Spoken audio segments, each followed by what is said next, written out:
M is a 69-year-old retired and single female.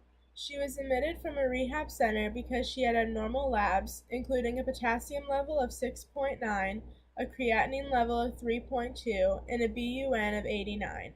She also had a stage 3 pressure ulcer on her coccyx that was present upon admission, and evidence of skin breakdown on her heels and abdomen. She has a history of chronic kidney disease and was diagnosed at Good Sam with an acute kidney injury. She has a history of bilateral renal cysts and recurrent UTIs due to her chronic kidney disease. She also has hypothyroidism secondary to a thyroidectomy due to thyroid cancer, impaired skin integrity due to radiation treatment for cervical cancer, an L4 vertebral compression fracture causing lower left-sided weakness, and an ileostomy due to colon resection as treatment for colon cancer.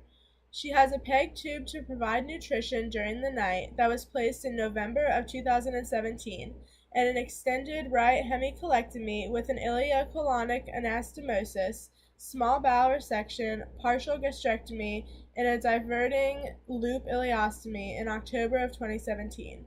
She has also had a cholecystectomy, thyroidectomy, and left knee surgery. She lost her father due to a blood clot, her mother due to renal cancer, and her sister due to an unknown cancer. She has no known drug allergies and is currently taking many medications.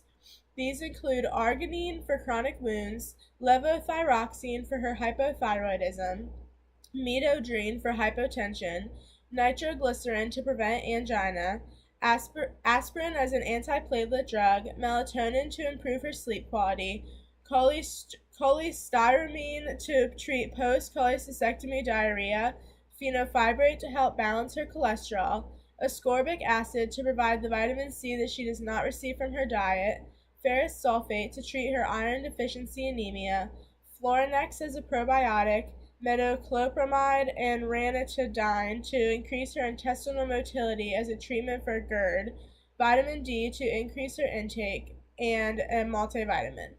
The medicine that she's receiving in the hospital that I'm doing this report on is Lovenox or enoxaparin, 40 milligrams subcutaneously once a day as prophylaxis for VTEs and PEs. It is indicated for CM because she's immobile. Lovenox is a low molecular weight heparin. This drug is a factor 10 activated inhibitor anticoagulant. It has no required lab monitoring, and it's given subcutaneously, so it's able to be given as an outpatient drug. Its antidote is protamine sulfate, and ADRs of Lovenox include excessive bleeding, sometimes causing ecchymosis or bruising, agranulocytosis, and aplastic anemia. For patients taking Lovenox, it's important to teach them about the potential side effects and how to administer the injection if it's being used as an outpatient drug.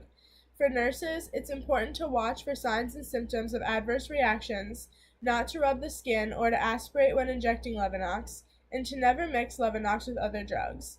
Low molecular weight heparin, or Lovenox, is preferred to unfractionated heparin because it has a longer duration of action, more predictable effects, and it does not require routine lab monitoring.